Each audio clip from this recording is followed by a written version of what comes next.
everybody, and welcome back to Room 9, our region's largest classroom. My name is Miss St. Louis, and I'm a teacher at Rogers Elementary School in the Mehlville School District. And we are located in South St. Louis County.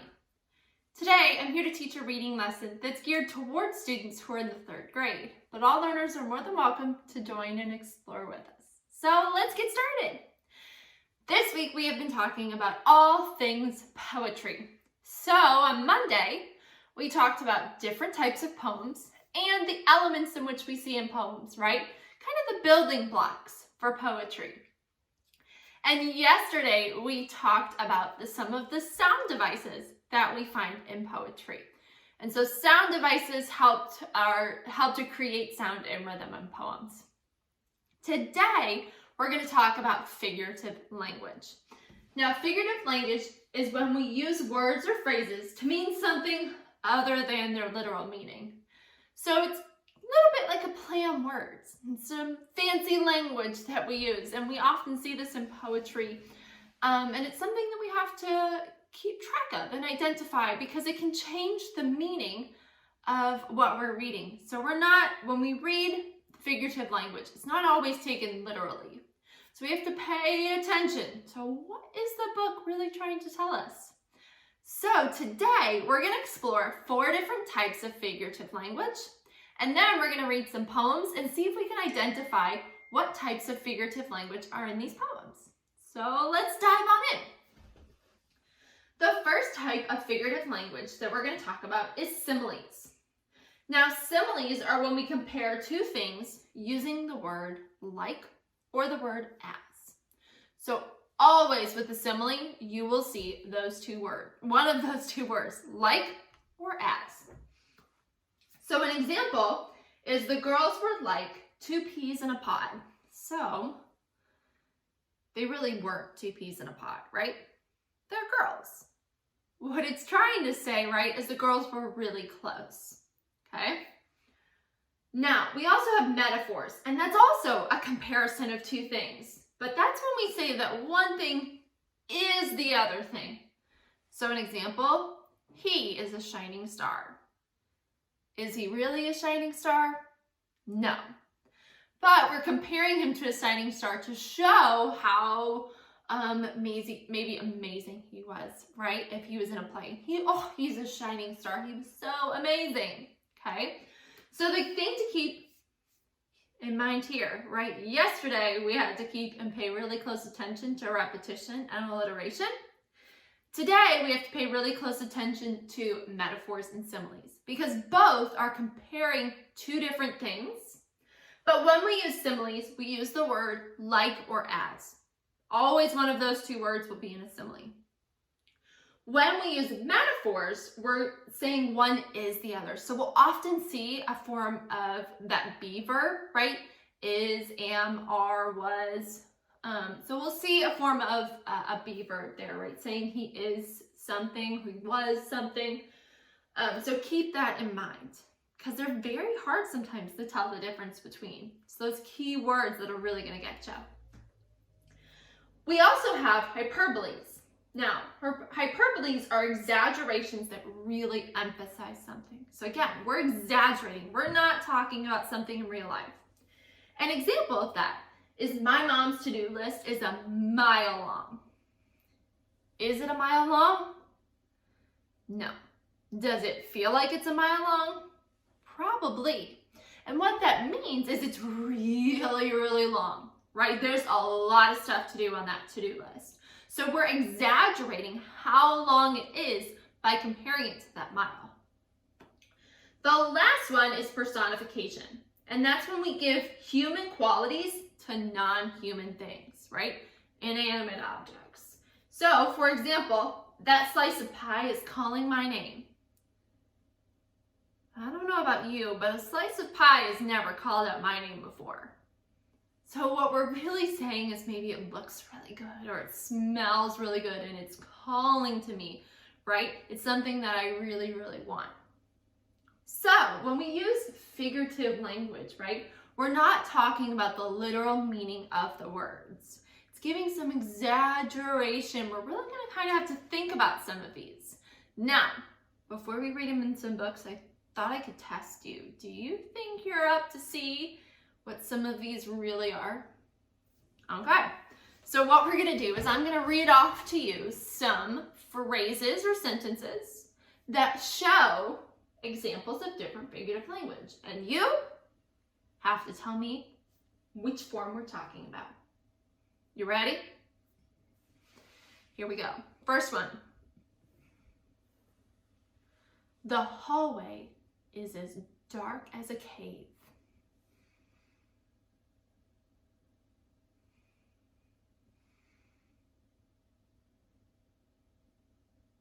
Very good. You guys heard that key word. It is a simile, right? So we use that key word in there, is.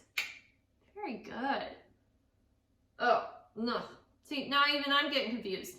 We use the key word as. We also used is, so this one's got to be kind of tricky. The hallway is as dark as a cave. So, did we use the word is? Yes.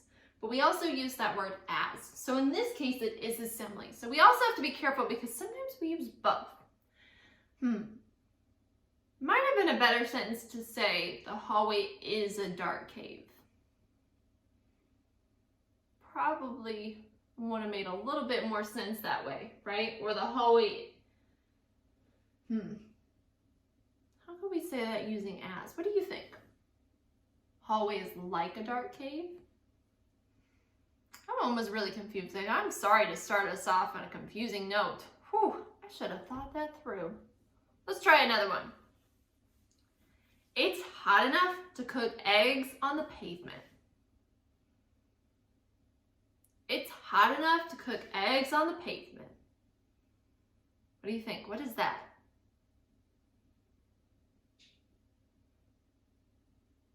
Yeah, that's a hyperbole, right? It's an exaggeration. Should we really be cooking eggs out on the pavement? Probably not. But that's telling me that it's really, really hot. Because if it's so hot that I could cook something on the pavement, that's hot. Okay, so we're exaggerating the temperature. Let's try another one.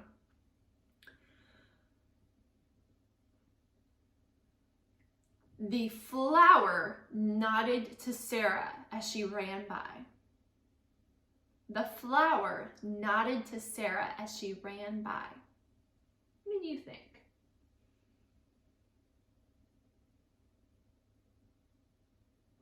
Yeah, that's personification, right? We're giving an inanimate object, that flower, human-like qualities, right? Nodding. Flowers don't actually nod at people, but their movement might represent a nod. Very good. All right. Laura's cough was as loud as a lion's roar.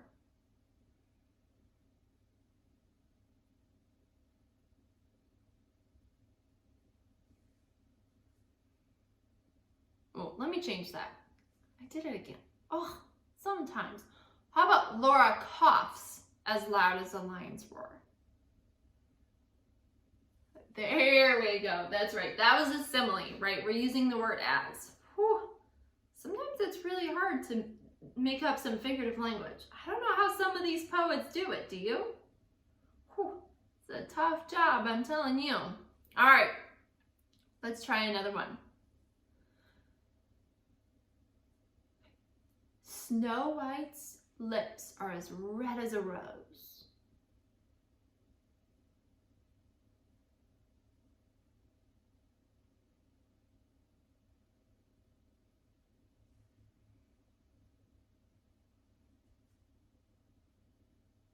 Yes, that's a metaphor, right? Her lips are as red as a rose. Now that one's kind of tricky too, because we saw as in there, like we would see in similes, right? But her lips are red, right? As red as a rose. Very good. What about, this one's a tricky one. After making a snowman outside, her skin was as cold as ice.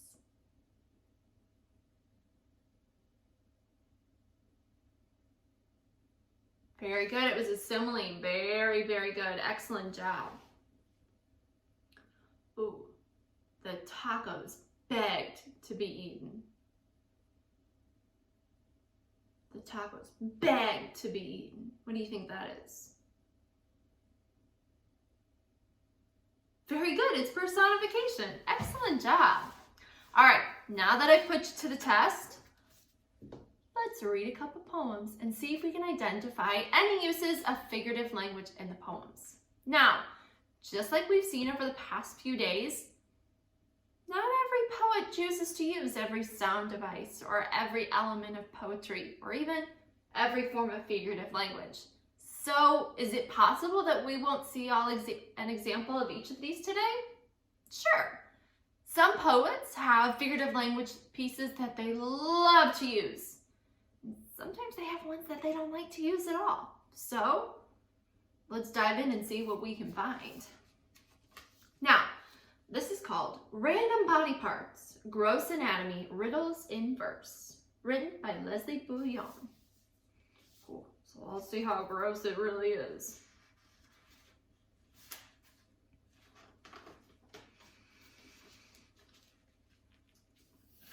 Riddle me this. Of course, you have a body, but do you have a clue where all the body parts you've got are found and what they do? You think you have a handle on your anatomy, but can you handle tricky riddle poems? Come on, let's see. Some riddles will seem cinchy, some challengingly tough. Your organs lurk beneath the lines, as you'll find soon enough. Search head to toe to locate each random body part. Now keep your eyes peeled, knuckle down, the game's afoot. Let's start. Can't wait to see what some of these poems are about. Okay. This one is called Uneasy Lies the Head with No Crowns. Uneasy Lies the Head with No Crowns. Ooh, quite a title. First none, then one, then two, then four. A full set's 8 and 20 more. Some are babyish, some are wise. At mealtime, they all exercise, which helps their roots hold strong. They're tough. No body part has sterner stuff. Their workout is a nasty route. They slash, they gnash, then force food out. But food bits that survive the fray attack back and rot them away. What do you think? What are we talking about in this poem? Oh, some of you got it. We're talking about teeth. Yes, this poem is all about teeth. So, did you notice any figurative languages pieces in there? How about I read it again? Now that we know it's about teeth, maybe that'll help you to figure out what some of the figurative language pieces we used are. First, none, then one, then two, then four. A full set's 8 and 20 more. Some are babyish, some are wise. At mealtime, they all exercise, which helps their roots hold strong. They're tough. No body part has sterner stuff. Their workout is a nasty route. They slash, they gnash, then force food out. But food bits that survive the fray attack back and rot them away. Oh, for sure. Yes, we see personification, right? We're giving human qualities to non-human things, right? Yes, humans have teeth, but they're not human things. And yet we're saying that they're wise and they're babyish and they're tough and they exercise. Teeth don't actually do all of that, but we're giving them those human-like qualities to show some of the things that our teeth can do. How cool. All right, let me read you the fact. Your first baby tooth pokes through your gums when you're about 6 months old. By age 6 or so, your 32 permanent teeth, including 4 wisdom teeth, begin to push out your 20 baby teeth. Each tooth has a root below the gum line, a neck where the tooth meets the gum, and a crown, which is the part we see. Chewing helps keep the ligaments and membranes in your gums healthy.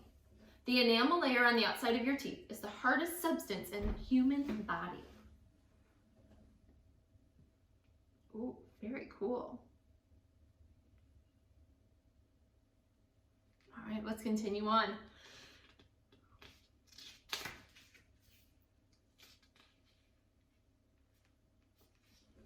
Okay, sonnet number 4.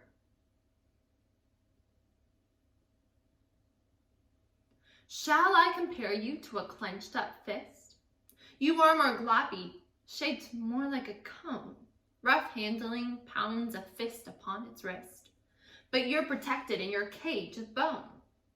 Sometimes you are compared to 2 fist size. Young bodies do get bigger every day, but soundly you'll deliver your supplies, and lazy fists relax and fade away.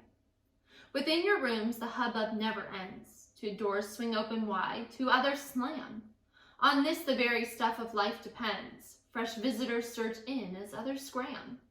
So long as there is breath and eyes can see, you are hard at work, not in hastily. Oh, that was a tough word. Oh, here, down here it tells me asystole. Asystole. Glad it told me how to pronounce that. Well, what did you notice here?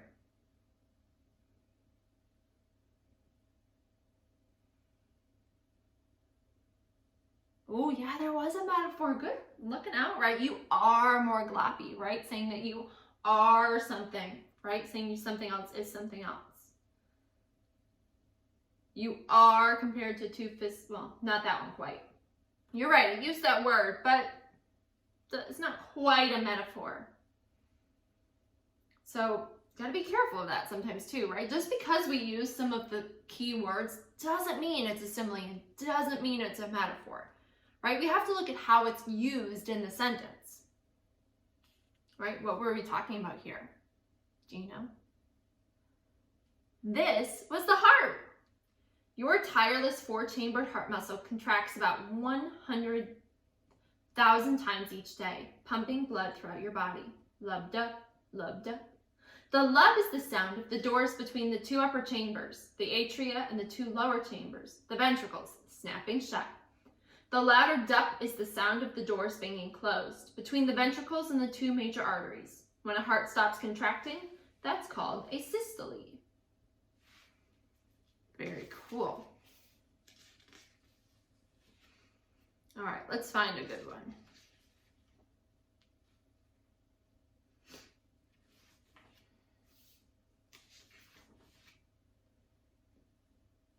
Okay, what about this one? What bile parts of this anatomy?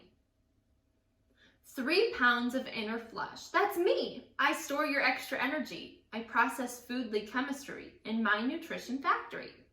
I filter toxins night and day. My brownish green bile trucks yuck away. I'm bloody, muddy, red like clay. 3 cheers for me. Hep, hep, hooray! Do you notice any figurative language in this one?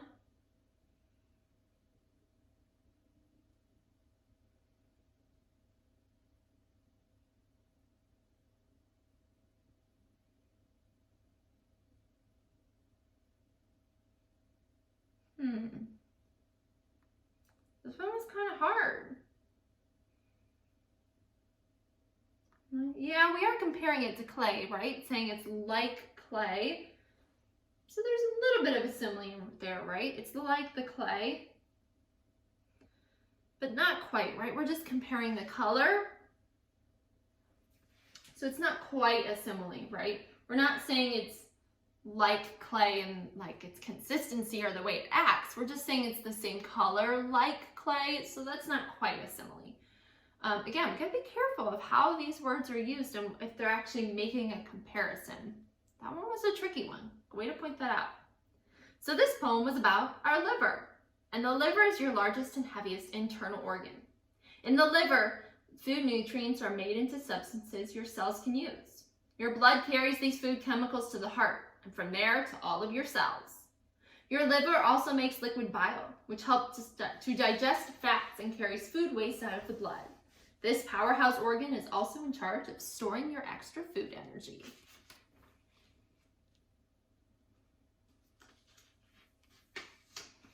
Oh, what about this one? You ready? Good riddance to bad blood. Look, that was tough to say. Let me try that again. Good riddance to bad blood. Behind the stomach, upper left, this gizmo, wren's nest size, is where red blood cells come to die and germs get neutralized. This spongy, pulpy doodad hoards at least a cup of blood, removing each red blood cell that's an aging, worn-out dud. Its white blood cells squelch, then remove bacteria invaders. They battle every virus like infection-caped crusaders. This power worker scores blood all night and all day through. Yet most folks overlook it. I don't think that's fair. Do you? Did you notice any figurative language in here?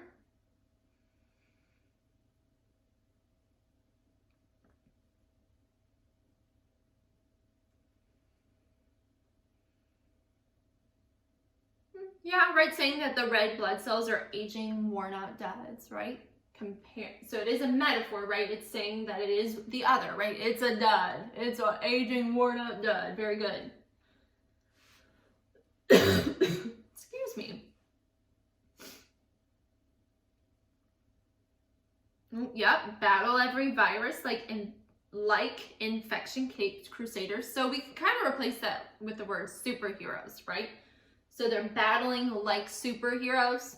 Are they really doing the same thing as superheroes? Not really, right? But superheroes, we know, go into battles to fight their enemies, and so do our white blood cells. Very cool. So here, we're talking about the spleen. And your spleen sits like a jaunty little cat tipped behind the rounded top curve of the stomach. The spleen's red pulp destroys old red blood cells and returns iron to your blood. The white blood cells from the spleen's white pulp surround and destroy bacteria and viruses to fight infection.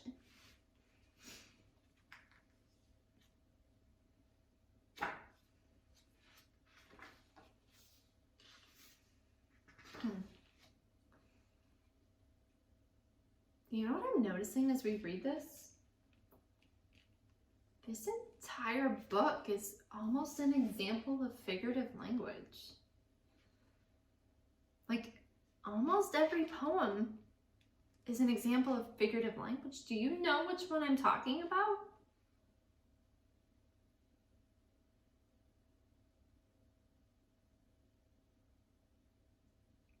Yeah, I'm talking about personification, right? We're giving all these body parts, these human-like qualities, saying that they can do things like fight, that they are exercising and talking, and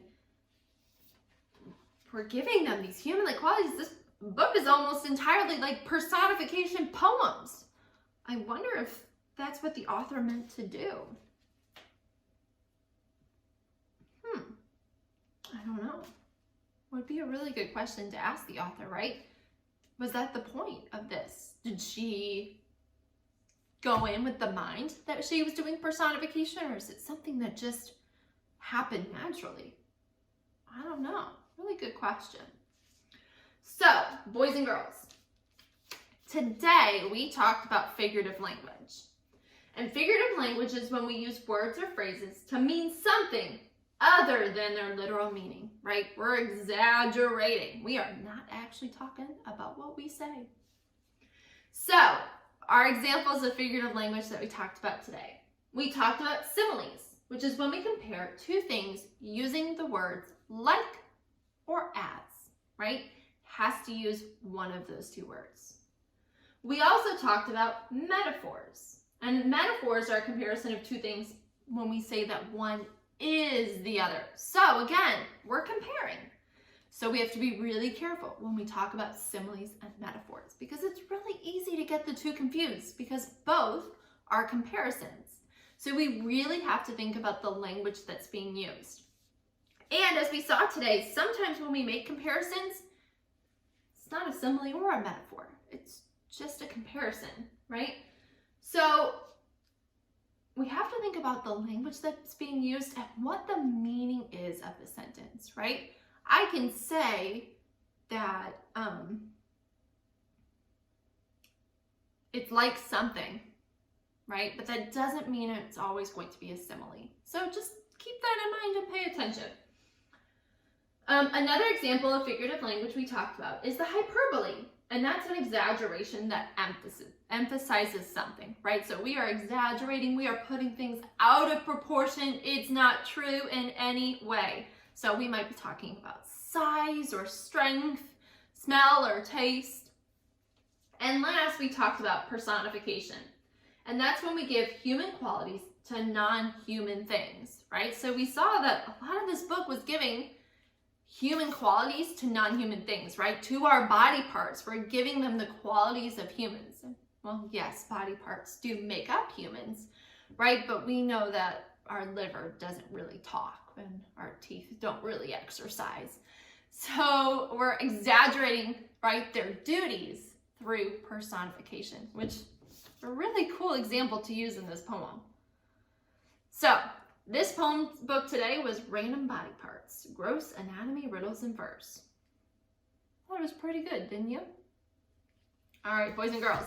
So this week we've talked about elements of poetry, we've talked about sound devices, and we've talked about figurative language.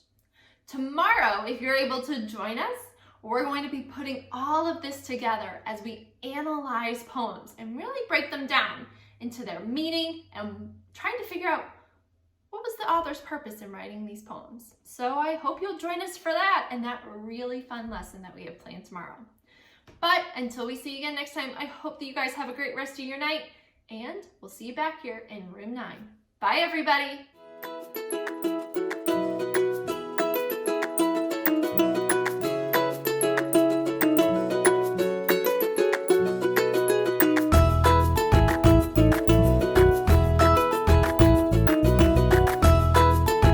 Teaching in Room 9 is made possible with support of Bank of America, Dana Brown Charitable Trust, Emerson, and viewers like you.